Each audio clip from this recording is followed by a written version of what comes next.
ਪਹਿਲੇ ਸਾਲ ਹੀ ਮਤਲਬ ਪਹਿਲਾ ਗੈਸ ਸਿਲੰਡਰ ਮਿਲ ਗਿਆ ਉਹਨਾਂ ਨੂੰ ਪ੍ਰਧਾਨ ਮੰਤਰੀ ਉਜਵਲਾ ਸਕੀਮ ਦੇ ਤਹਿਤ ਲੋਕਾਂ ਨੂੰ, ਤੇ 90 ਲੱਖ ਲੋਕਾਂ ਦੇ ਵਿੱਚ ਇੰਨੀ ਸਮਰੱਥਾ ਹੀ ਨਹੀਂ ਸੀ ਕਿ ਉਹ ਸਿਲੰਡਰ ਦੁਬਾਰਾ ਭਰਵਾ ਸਕਣ। 1 ਕਰੋੜ 10 ਲੱਖ ਲੋਕ ਅਜਿਹੇ ਸਨ ਕਿ ਜਿਨ੍ਹਾਂ ਨੇ ਇੱਕ ਵਾਰੀ ਫਿਰ ਉਹ ਸਿਲੰਡਰ ਭਰਵਾਇਆ ਤੇ ਬਾਅਦ ਦੇ ਵਿੱਚ ਉਹਨਾਂ ਨੇ ਉਹ ਸਿਲੰਡਰ ਨਹੀਂ ਭਰਵਾਇਆ, ਯਾਨੀ ਕਿ ਉਹਨਾਂ ਦੀ ਅਫੋਰਡੇਬਿਲਟੀ, ਉਹਨਾਂ ਦੀ ਆਰਥਿਕ ਸਮਰੱਥਾ, ਉਹਨਾਂ ਦਾ ਜਿਹੜਾ ਜੀਵਨ ਬਸਰ ਸੀਗਾ ਉਹ ਇੰਨਾ ਕੁ ਨਹੀਂ ਸੀਗਾ ਭਾਰਤ ਦੇ ਵਿੱਚ ਕਿ ਉਹ ਇਸ ਸਿਲੰਡਰ ਨੂੰ ਦੁਬਾਰਾ ਭਰਵਾ ਸਕਣ। ਸਤਿ ਸ਼੍ਰੀ ਅਕਾਲ, ਤੁਸੀਂ ਜੁੜੇ ਹੋਏ ਹੋ ਪੰਜਾਬੀ ਰੇਡੀਓ USA ਦੇ ਨਾਲ ਤੇ ਮੈਂ ਹਾਂ ਪ੍ਰਵੀਨ ਸ਼ਰਮਾ ਲੈ ਕੇ ਹਾਜ਼ਰ ਹਾਂ ਪ੍ਰੋਗਰਾਮ ਫੈਕਟ ਚੈੱਕ। ਅੱਜ ਦੇ ਇਸ ਫੈਕਟ ਚੈੱਕ ਪ੍ਰੋਗਰਾਮ ਦੇ ਵਿੱਚ ਗੱਲਬਾਤ ਕਰਾਂਗੇ ਮੋਦੀ ਸਰਕਾਰ ਦੀ ਇੱਕ ਸਕੀਮ ਦੇ ਬਾਰੇ, ਜਿਸ ਸਕੀਮ ਦੇ ਬਾਰੇ ਬਹੁਤ ਕੁਝ ਪ੍ਰਚਾਰਿਆ ਗਿਆ ਤੇ ਇਹ ਵੀ ਗਲਤ ਨਹੀਂ ਕਹਿਣਾ ਹੋਊਗਾ ਕਿ ਉਹ ਸਕੀਮ ਦੇ ਆਧਾਰ ਤੇ ਬਹੁਤ ਸਾਰੇ ਰਾਜਾਂ ਦੇ ਵਿੱਚ ਵੋਟਾਂ ਜਿਹੜੀਆਂ ਬਟੋਰੀਆਂ ਗਈਆਂ, ਇਹ ਕਹਿ ਕੇ ਕਿ ਮੋਦੀ ਸਾਹਿਬ ਦੀ ਇਹ ਬਹੁਤ ਵੱਡੀ ਸਕੀਮ ਹੈ ਤੇ 2019 ਦੇ ਵਿੱਚ ਜ਼ਾਹਰ ਜੀ ਗੱਲ ਹੈ ਕਿ ਉਹ ਸਕੀਮ ਦਾ ਲਾਹਾ ਮਿਲਿਆ ਹੋਊਗਾ। ਪਰ ਕੀ ਇਸ ਸਕੀਮ ਤੋਂ ਬਾਅਦ ਲੋਕਾਂ ਨੇ ਇਸ ਸਕੀਮ ਨੂੰ ਵਾਕਈ ਫੋਲੋ ਕੀਤਾ? ਇਸ ਸਕੀਮ ਦੇ ਵਿੱਚ ਕੀ ਦਿੱਕਤਾਂ ਸੀਗੀਆਂ ਜਿਨ੍ਹਾਂ ਦੇ ਨਾਲ ਇਹ ਸਕੀਮ ਲੋਕਾਂ ਦੇ ਲਈ ਕੋਈ ਬਹੁਤ ਲਾਭਕਾਰੀ ਸਕੀਮ ਸਾਬਤ ਨਹੀਂ ਹੋਈ? ਤੇ ਇਹਦੇ ਨਾਲ ਜਿਹੜਾ ਅੱਜ ਕੱਲ੍ਹ ਦਮਗਜਾ ਮਾਰਿਆ ਜਾਂਦਾ ਅਕਸਰ ਹੀ ਕਿ ਭਾਰਤ 5ਵੀਂ ਵੱਡੀ ਆਰਥਿਕਤਾ ਬਣਿਆ, ਇਹਦੇ ਵਿੱਚ ਕੋਈ ਦੋ ਰਾਏ ਨਹੀਂ ਕਿ ਭਾਰਤ 5ਵੀਂ ਵੱਡੀ ਆਰਥਿਕਤਾ ਬਣਿਆ ਵਾ ਵਰਲਡ ਦੀ। ਪਰ 5ਵੀਂ ਵੱਡੀ ਆਰਥਿਕਤਾ ਦੇ ਵਿੱਚ ਕੀ ਤੁਸੀਂ ਲੋਕਾਂ ਨੂੰ ਜੋ ਦੂਜੀਆਂ ਵੱਡੀਆਂ ਆਰਥਿਕਤਾ ਨੇ, ਜਿਵੇਂ ਇੰਗਲੈਂਡ ਨੂੰ ਅਸੀਂ ਪਛਾੜਿਆ ਵਾ, ਕਿ ਅਸੀਂ ਪ੍ਰਤੀ ਵਿਅਕਤੀ ਆਮਦਨ ਦੇ ਮਾਮਲੇ ਦੇ ਵਿੱਚ ਉੱਥੇ ਖੜ੍ਹੇ ਹਾਂ? ਕਿ ਅਸੀਂ ਰੁਜ਼ਗਾਰ ਦੇ ਮਾਮਲੇ ਦੇ ਵਿੱਚ ਉੱਥੇ ਖੜ੍ਹੇ ਹਾਂ? ਕਿ ਅਸੀਂ ਪ੍ਰੋਸਪੈਰਿਟੀ ਦੇ ਮਾਮਲੇ ਦੇ ਵਿੱਚ ਉੱਥੇ ਖੜ੍ਹੇ ਹਾਂ? ਕਿ ਅਸੀਂ ਲੋਕਾਂ ਨੂੰ ਸਿਹਤ ਸਹੂਲਤਾਂ, ਸਿੱਖਿਆ ਸਹੂਲਤਾਂ, ਲੋਕਾਂ ਨੂੰ ਟਰਾਂਸਪੋਰਟੇਸ਼ਨ ਸਹੂਲਤਾਂ ਦੇਣ ਦੇ ਮਾਮਲੇ 'ਚ ਉੱਥੇ ਖੜ੍ਹੇ ਹਾਂ? ਪ੍ਰਤੀ ਵਿਅਕਤੀ ਆਮਦਨ ਦੇ ਮਾਮਲੇ ਦੇ ਵਿੱਚ ਭਾਰਤ $2000 ਨੂੰ ਪਾਰ ਕਰਦਾ ਹੈ ਜੇਕਰ ਅਮਰੀਕਾ ਦੀ ਕਰੰਸੀ ਦੇ ਮੁਤਾਬਕ ਢਾਲਿਆ ਜਾਵੇ, ਜਦ ਕਿ ਇਹਦੇ ਤੋਂ ਮਗਰਲਾ ਜਿਹੜਾ ਇੰਗਲੈਂਡ ਆ ਉਹ $40000 ਤੋਂ ਉੱਪਰ ਉਹਦੀ ਪ੍ਰਤੀ ਵਿਅਕਤੀ ਆਮਦਨ ਆ। ਮਾਫ਼ ਕਰਨਾ ਜੇ ਅੰਕੜਾ ਗਲਤ ਹੋਇਆ ਤਾਂ, ਪਰ ਬਹੁਤ ਜ਼ਿਆਦਾ ਫਰਕ ਆ। ਉਹ 6ਵੇਂ ਨੰਬਰ 'ਤੇ, ਅਸੀਂ 5ਵੇਂ ਨੰਬਰ 'ਤੇ ਆ ਭਾਰਤ ਵਾਲੇ। ਹੁਣ ਜਦੋਂ ਜਾਪਾਨ ਅਤੇ ਜਰਮਨੀ ਨੂੰ ਪਛਾੜ ਕੇ ਅਸੀਂ ਤੀਜੇ ਨੰਬਰ 'ਤੇ ਆਉਣ ਦਾ ਦਾਅਵਾ ਕਰਦੇ ਨੇ ਪ੍ਰਧਾਨ ਮੰਤਰੀ ਸਾਹਿਬ, ਤਾਂ ਇੱਥੇ ਵੀ ਇਹ ਕੰਪੈਰੀਜ਼ਨ ਹੋਏਗਾ ਕਿ ਤੁਹਾਡੇ ਲੋਕਾਂ ਦੀ ਪਰਚੇਜ਼ਿੰਗ ਪਾਵਰ ਉਨੀ ਹੈ ਜਿੰਨੀ ਜਰਮਨੀ ਅਤੇ ਜਾਪਾਨ ਦੀ ਹੈ। ਅੱਜ ਪਰਚੇਜ਼ਿੰਗ ਪਾਵਰ ਦੇ ਨਾਲ ਜੁੜਿਆ ਇੱਕ ਫੈਕਟ ਚੈੱਕ ਜਿਹੜਾ ਉਹ ਤੁਹਾਡੇ ਸਾਹਮਣੇ ਰੱਖਾਂਗੇ। 2015-16 ਦੇ ਵਿੱਚ PMY ਇੱਕ ਸਕੀਮ ਆਈ ਸੀ, PMUY, ਪ੍ਰਧਾਨ ਮੰਤਰੀ ਉਜਵਲਾ ਯੋਜਨਾ, ਅਤੇ ਇਹਦੇ ਤਹਿਤ ਸਿਲੰਡਰ ਜਿਹੜੇ ਦਿੱਤੇ ਗਏ ਸੀਗੇ ਉਹਨਾਂ ਪਰਿਵਾਰਾਂ ਨੂੰ ਜਿਨ੍ਹਾਂ ਪਰਿਵਾਰਾਂ ਦੇ ਵਿੱਚ ਆਰਥਿਕ ਤੌਰ 'ਤੇ ਉਹ ਇੰਨੇ ਸਮਰੱਥ ਨਹੀਂ ਕਿ ਉਹਨਾਂ ਨੂੰ ਸਿਲੰਡਰ ਦਿੱਤੇ ਜਾਣ। ਔਰ ਬਹੁਤ ਵੱਡੀ ਗਿਣਤੀ ਦੇ ਵਿੱਚ ਇੱਕ ਆંકੜੇ ਦੇ ਮੁਤਾਬਕ 9.5 ਕਰੋੜ 9 ਕਰੋੜ ਤੋਂ ਵੱਧ ਲੋਕਾਂ ਨੂੰ, ਤਕਰੀਬਨ 10 ਕਰੋੜ ਲੋਕਾਂ ਨੂੰ ਇਸ ਸਕੀਮ ਦੇ ਤਹਿਤ ਸਿਲੰਡਰ ਦਿੱਤੇ ਗਏ। ਪਰ ਇਹ ਇੱਕ ਫੈਕਟ ਹੈ ਜਿਹੜਾ ਸਰਕਾਰ ਵੱਲੋਂ ਪ੍ਰਚਾਰਿਆ ਗਿਆ ਚੋਣਾਂ ਦੇ ਮਾਮਲੇ ਦੇ ਵਿੱਚ, ਜਾਂ ਚੋਣਾਂ ਜਿੱਤਣ ਦੇ ਮਾਮਲੇ ਦੇ ਵਿੱਚ, ਜਾਂ ਲੋਕਾਂ ਨੂੰ ਲੁਭਾਉਣ ਦੇ ਮਾਮਲੇ ਦੇ ਵਿੱਚ। ਪਰ ਇਸ ਤੋਂ ਬਾਅਦ ਇੱਕ ਫੈਕਟ ਹੋਰ ਹੈ ਜਿਹਦਾ ਫੋਲੋਅਪ ਨਹੀਂ ਹੋ ਸਕਿਆ। ਉਹ ਇਹ ਹੈ ਕਿ ਪਹਿਲੇ ਸਾਲ ਹੀ ਮਤਲਬ ਪਹਿਲਾ ਗੈਸ ਸਿਲੰਡਰ ਮਿਲ ਗਿਆ ਉਹਨਾਂ ਨੂੰ ਪ੍ਰਧਾਨ ਮੰਤਰੀ ਉਜਵਲਾ ਸਕੀਮ ਦੇ ਤਹਿਤ ਲੋਕਾਂ ਨੂੰ, ਤੇ 90 ਲੱਖ ਲੋਕਾਂ ਦੇ ਵਿੱਚ ਇੰਨੀ ਸਮਰੱਥਾ ਹੀ ਨਹੀਂ ਸੀ ਕਿ ਉਹ ਸਿਲੰਡਰ ਦੁਬਾਰਾ ਭਰਵਾ ਸਕਣ।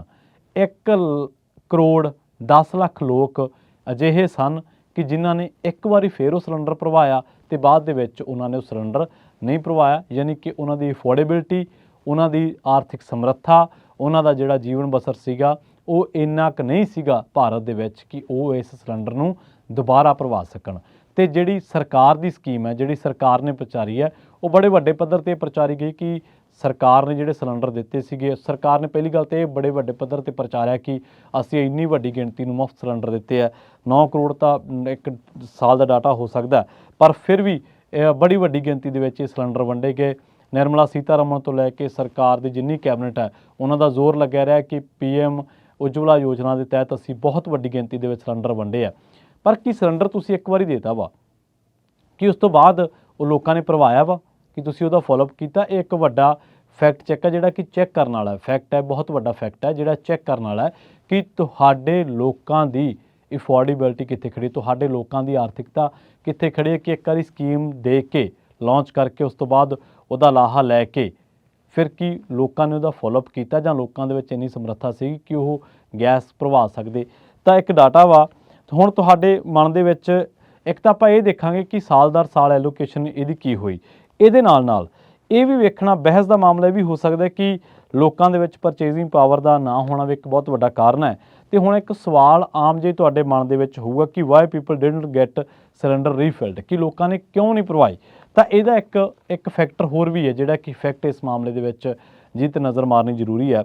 ਅਸਲ ਦੇ ਵਿੱਚ ਜਦੋਂ ਆਖਦੇ ਹਾਂ ਕਿ ਨਜ਼ਰ ਮਾਰਦੇ ਹਾਂ ਆਪਾਂ ਅੰਕੜਿਆਂ ਦੇ ਉੱਤੇ, ਤਾਂ ਲੱਗਦਾ ਹੈ ਕਿ ਜਿਹੜਾ ਮੇਨ ਰੀਜ਼ਨ ਹੈ ਜਿਹੜਾ ਕਿ ਸਿਲੰਡਰ ਘੱਟ ਭਰਵਾਇਆ ਲੋਕਾਂ ਨੇ, ਉਹਦਾ ਇਹ ਹੈ ਕਿ ਜਦੋਂ PMUY ਸਕੀਮ ਲਾਂਚ ਕੀਤੀ ਗਈ ਸੀ, ਤਾਂ ਉਦੋਂ 2016 ਦੇ ਵਿੱਚ ਜਿਹੜੀ ਸਿਲੰਡਰ ਦੀ ਪ੍ਰਾਈਸ ਸੀਗੀ 14.2 ਕਿਲੋ ਦੀ, ਉਹਦੀ ਸੀਗੀ ਦਿੱਲੀ ਦੇ ਵਿੱਚ 527 ਰੁਪਏ, ਅਤੇ ਇਹ ਡਬਲ ਹੋ ਗਈ ਹੈ 2022 ਦੇ ਆਉਂਦਿਆਂ 1053।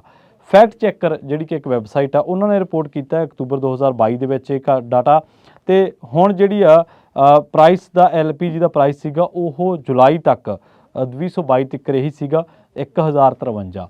ਹੁਣ ਤੁਸੀਂ ਇੱਕ ਆਮ ਜਿਹੇ ਸਧਾਰਨ ਦੇ ਨੁਕਤੇ ਦੇ ਉੱਤੇ ਗੌਰ ਕਰੋ ਕਿ ਜਿਹੜਾ ਬੰਦਾ 527 ਰੁਪਏ ਵਾਲਾ ਸਿਲੰਡਰ ਲੈ ਨਹੀਂ ਸਕਦਾ, ਔਰ ਸਰਕਾਰ ਨੇ ਉਹਨੂੰ ਸਿਲੰਡਰ ਦਿੱਤਾ ਵਾ ਕਿ ਭਾਈ ਤੂੰ ਸਿਲੰਡਰ ਰੱਖ, ਘਰੇ ਖਾਣਾ ਪਕਾ, ਵਾਤਾਵਰਨ ਸ਼ੁੱਧ ਰਵੇ, ਤੂੰ ਸਮੇਂ ਸਿਰ ਆਪਣੀ ਰੋਟੀ ਪਕਾ ਕੇ ਖਾਵੇਂ, ਤੈਨੂੰ ਲੱਕੜਾਂ ਨਾ ਇਕੱਠੀਆਂ ਕਰਨੀਆਂ ਪੈਣ, ਤੈਨੂੰ ਗੋਬਰ ਦੇ ਜਿਹੜੀਆਂ ਪਾਥੀਆਂ ਜਿਹਨਾਂ ਨੂੰ ਆਪਾਂ ਕਹਿ ਦਿੰਦੇ ਹਾਂ ਉਹ ਨਾ ਬਾਲਣੀਆਂ ਪੈਣ, ਧੂੰਆਂ ਨਾ ਪੈਦਾ ਹੋਵੇ, ਤੇਰੀ ਸਿਹਤ ਠੀਕ ਰਵੇ, ਤਾਂ ਅਸੀਂ ਤੈਨੂੰ ਇੱਕ ਸਿਲੰਡਰ ਦਿੰਦੇ ਹਾਂ। ਪਰ ਤੂੰ ਭਰਾਉਣਾ ਵਾ ਬਾਅਦ ਦੇ ਵਿੱਚ। ਤਾਂ ਤੁਸੀਂ ਦੇਖੋ ਕਿ 90 ਲੱਖ ਬੰਦਾ ਐਸਾ ਸੀ ਜਿਹਨੇ ਬਾਅਦ ਦੇ ਵਿੱਚ ਸਿਲੰਡਰ ਨੂੰ ਭਰਵਾਇਆ ਹੀ ਨਹੀਂ। ਹੁਣ ਤੁਸੀਂ ਕਹੋਗੇ 1 ਕਰੋੜ 10 ਲੱਖ ਬੰਦਾ ਐਸਾ ਸੀ ਜਿਹਨੇ ਇੱਕ ਵਾਰੀ ਭਰਾਇਆ ਤੇ ਬਾਅਦ ਦੇ ਵਿੱਚ ਨਹੀਂ ਭਰਵਾਇਆ। ਹੁਣ ਤੁਸੀਂ ਕਹੋਗੇ ਕਿ ਯਾਰ ਸਰਕਾਰ ਦਾ ਕੰਮ ਤਾਂ ਸਿਲੰਡਰ ਦੇਤਾ ਤੇ ਉਸ ਤੋਂ ਬਾਅਦ ਭਰਾਉਣਾ ਤਾਂ ਲੋਕਾਂ ਨੇ ਹੀ ਹੈ। ਪਰ ਬਹਿਸ ਦਾ ਮਾਮਲਾ ਇਹ ਨਹੀਂ ਹੈ ਕਿ ਸਰਕਾਰ ਦੀ PM ਉਜਵਲਾ ਯੋਜਨਾ ਜਿਹੜੀ ਹੈ ਉਹ ਲਿਆਂਦੀ, ਬਹੁਤ ਚੰਗਾ ਕੀਤਾ, ਵੈਲਫੇਅਰਿੰਗ ਕਰਨਾ ਸਰਕਾਰਾਂ ਦਾ ਕੰਮ ਆ। ਪਰ ਕੀ ਇਹ ਸਵਾਲ ਨਹੀਂ ਬਣਦਾ ਕਿ ਲੋਕਾਂ ਦੇ ਵਿੱਚ ਕੀ 527 ਰੁਪਏ ਖਰਚਣ ਜੋਗਾ ਵੀ ਲੋਕਾਂ ਦਾ, ਕਈ ਲੋਕਾਂ ਦੇ ਭਾਰਤ ਦੇ ਵਿੱਚ ਅਫੋਰਡੇਬਿਲਿਟੀ ਤੋਂ ਬਾਹਰ ਆ, ਉਹਨਾਂ ਦੀ ਇਸ ਚੀਜ਼ ਤੋਂ ਬਾਹਰ ਹੈ ਕਿ ਉਹ ਸਮਰੱਥ ਹੋ ਸਕਣਗੇ ਇਸ ਚੀਜ਼ ਦੇ ਕਿ 527 ਰੁਪਏ ਕੱਢ ਸਕਣ। ਔਰ ਇਹਦੇ ਨਾਲ ਤੁਸੀਂ ਲੋਕਾਂ ਦੇ ਨਾਲ ਠੱਗੀ ਕੀ ਮਾਰੀ ਹੈ ਕਿ ਜਦੋਂ 450 ਤੋਂ 450 ਹੁੰਦਾ ਸੀ ਸਿਲੰਡਰ 400 ਰੁਪਏ ਤੋਂ, ਤਾਂ ਤੁਸੀਂ ਸੜਕਾਂ 'ਤੇ ਨਿਕਲ ਆਉਂਦੇ ਸੀ। ਸਿਮਰਤੀ ਇਰਾਨੀ ਬਹੁਤ ਵੱਡੇ ਪੱਧਰ 'ਤੇ ਵਿਰੋਧ ਕਰਦੇ ਸੀ ਸਿਲੰਡਰ ਚੱਕ ਕੇ। ਪਰ ਜਦੋਂ ਇਹੀ ਸਿਲੰਡਰ 2016 ਦੇ ਵਿੱਚ ਜਿਹੜਾ 527 ਦਾ ਸੀ, 2020-22 ਆਉਂਦਿਆਂ 1053 ਦਾ ਹੋ ਗਿਆ, ਉਦੋਂ ਤੁਸੀਂ ਕਿਉਂ ਨਾ ਬੋਲੇ ਕਿ ਲੋਕਾਂ ਨੂੰ ਆਰਥਿਕ ਤੌਰ 'ਤੇ ਸਮਰੱਥ ਬਣਾਉਣਾ ਸਰਕਾਰਾਂ ਦਾ ਕੰਮ ਨਹੀਂ ਹੈ, ਕਿ ਸਸਤੀਆਂ ਚੀਜ਼ਾਂ ਜੋ ਮਿਲਦੀਆਂ ਉਹਨਾਂ ਨੂੰ ਲਗਾਤਾਰਤਾ ਬਣਾਈ ਰੱਖਣਾ ਕੀ ਸਰਕਾਰਾਂ ਦਾ ਕੰਮ ਨਹੀਂ ਹੈ। ਡੇਢਾ ਹੁੰਦਾ ਤਾਂ ਆਪਾਂ ਸੋਚ ਲੈਂਦੇ ਕਿ ਚਲੋ ਇੰਨੀ ਕੁ ਮਹਿੰਗਾਈ ਵਧੀ ਹੈ, ਪਰ ਇਹ ਵੀ ਤਾਂ ਇੱਕ ਬਹਿਸ ਹੋ ਸਕਦੀ ਨੇ ਕਿ ਮਹਿੰਗਾਈ ਇੰਨੀ ਕਿਉਂ ਵਧੀ ਤੇ ਇਹ 'ਤੇ ਕਾਬੂ ਪਾਉਣਾ ਕਿਹਦਾ ਕੰਮ ਸੀ।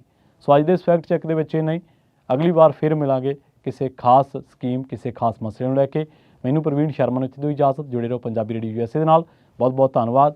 ਸਤਿ ਸ਼੍ਰੀ ਅਕਾਲ।